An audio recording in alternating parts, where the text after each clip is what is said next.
अस्सलामुअलैकुम दोस्तों, वेलकम हमारे फ्री टेक्निकल ट्रेनिंग कोर्स में। तो आज हम बिटकॉइन के एनालिसिस करेंगे और साथ में हम न्यूज़ को देखेंगे कि मार्केट में जो न्यूज़ आ रही हैं, जो नेक्स्ट आने वाली हैं, उनका क्या इम्पैक्ट है मार्केट के ऊपर। और जो पीछे न्यूज़, जैसे कि हमने ऑलरेडी तस्करा किया था ब्लैक रॉक का, और मैंने आपको बताया भी था कि फाइनेंस मार्केट के रिलेटेड कितना बड़ा ये कह लो कि एक सरमाया है, जिसकी वजह से आपको पता है बिटकॉइन ने काफ़ी अच्छा पंप किया।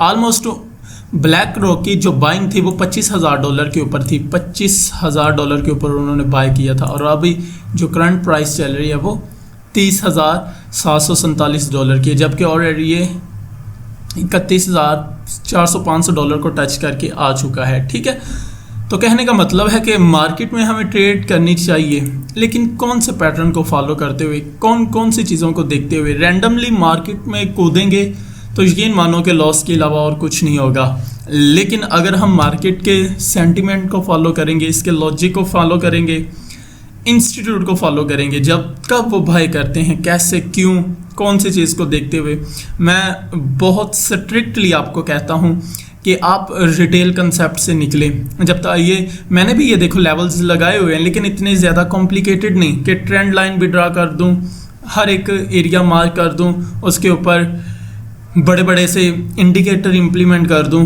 कॉम्प्लेक्स नहीं करना चार्ट को। मकसद आपका होना चाहिए चीज़ में डिमांड को देखो, डिमांड कहाँ पर डिवेलप हो रही है। और दूसरी बात, आपने सप्लाई जोन को देखना होता है। दर हकीकत बैंक इंस्टीट्यूट इनका कंसेप्ट क्या होता है, ये हकीकत में डिमांड एरिया में एंट्री करते हैं और सप्लाई जोन में ये एग्जिट करते हैं। अब अगर हम बिटकॉइन को थोड़ा सा जायज़ा लेना, मैं थोड़ा सा आपको टच करके इनका बता देता हूँ ताकि आपको आसानी रहे। तो ये मैंने एक लेवल्स लगाया है इस पॉइंट के ऊपर। तो ये बिटकॉइन का एज ए मेजर स्पॉट के एरिया के तौर पर काम करेगा। इससे भी ऊपर अगर आप देखें ना, तो ये एक क्लासिकल सी और स्पॉट है। ठीक है, ये वाला एरिया, ये तकरीबन 26,600 की रेंज बनती है। रीज़न इज़ दैट इस पॉइंट के ऊपर मार्केट ने बहुत टाइम सहारा लिया हुआ है। इसका मतलब है कि यहाँ कुछ ना कुछ माल पड़ा होता है जो कि डिमांड एरिया को डेवलप करवा रहा होता है। कहने का मतलब है कि यहाँ वेल्स को, बायर्स को लगता है कि कम दाव में चीज़ मिल रही है। ठीक है, वो यहाँ से माल को उठाते हैं और मार्केट ऊपर की तरफ उछलना शुरू कर देती है। अगर इस पॉइंट की बात की जाए तो ये इसके लिए सपोर्ट के तौर पर काम करेगा और इसके लिए ये रेजिस्टेंस के तौर पर काम कर रहा है। खैर, अब सेम एज इट मार्केट ने इस पॉइंट के ऊपर रिजेक्शन ली। मार्केट कह लो कि ऊपर नहीं बढ़ी, लेकिन कुछ अरसे के बाद मार्केट ने ब्रेकआउट अच्छा दिया और काफ़ी अच्छा बुलिश मूव भी दिखाया। ठीक है, तो इसी तरह एक और चीज़, ये हमारे पास एक मेजर सपोर्ट के तौर पर काम कर रहा है, ये एज ए रेजिस्टेंस के तौर पर। और इससे भी बड़ी रेजिस्टेंस ये है, और इसके निस्बत ये वाली जहाँ पर मैंने डॉटेड लाइन्स लगाई हुई है, ये हमारे पास टॉप रेजिस्टेंस है। अगर मार्केट इस रेजिस्टेंस के नीचे ही मूव करती है, ठीक है, और ऊपर की तरफ ब्रेकआउट नहीं देती, तो फिर हमारे चांस कह लो कि बन जाएंगे कि मार्केट रिवर्स होने वाली है, मार्केट अब बैरिश चलेगी। लेकिन अगर खुदा ने ख्वास्ता मार्केट ऊपर की तरफ ब्रेकआउट देती है और फिर हमें नेक्स्ट कंसोलिडेशन जोन मिलता है, ठीक है, मेरे कहने का मतलब है कि मार्केट इस लेवल को ब्रेक करने के बाद ऊपर की तरफ मूव करे और मूव करने के दौरान फिर अपर ब्रेकआउट ब्रेक देने के बाद फिर हमें एक बड़ा सा मूव दिखाई देगा। जैसा कि मैं कहना चाह रहा हूँ, ये देखें, इस तरफ ब्रेकआउट दिया, कंसोलिडेट किया, कंसोलिडेट करने के बाद फिर मार्केट ऊपर की तरफ उछल जाएगी। अब इसका सेकंड पहलू क्या है, अगर ऐसा पॉसिबल नहीं होता, ठीक है, फिर मार्केट क्या करेगी, कंसोलिडेट करेगी, ऐसा ऐसा नीचे आएगी और फिर हमें ब्रेकआउट नीचे की तरफ ब्रेकडाउन देखने को मिलेंगे। फिर हम एक्सपेक्ट कर सकते हैं कि मार्केट अब नीचे की तरफ। तो सबसे पहला जो लेवल्स, क्रूशियल लेवल माना जा रहा है, वो हमारे पास ये वाला एरिया है। ठीक है, 29,500।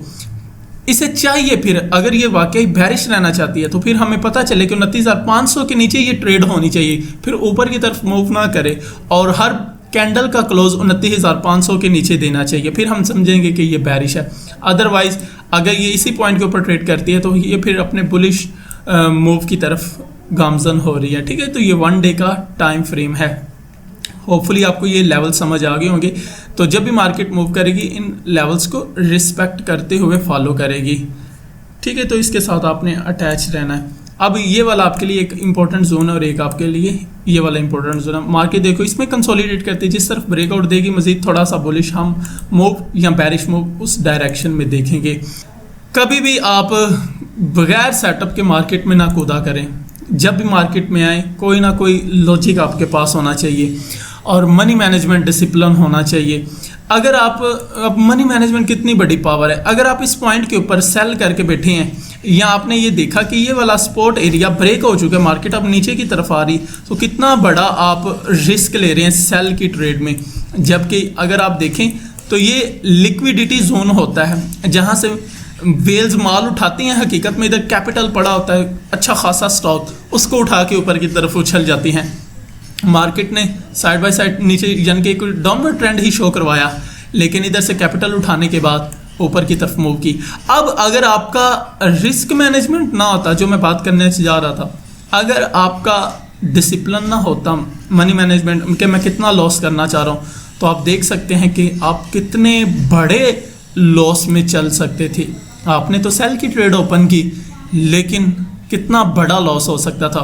तो हमेशा सपोर्ट एरिया रेजिस्टेंस एरिया को एज ए मद्देनज़र रखते हुए अपना रिस्क मैनेजमेंट सेट करें और स्टॉप लॉस के बिना मार्केट में ट्रेड ना करें। हम टेक प्रॉफिट लगा देते हैं लेकिन स्टॉप लॉस नहीं लगाते, बहुत बड़ी खामी है।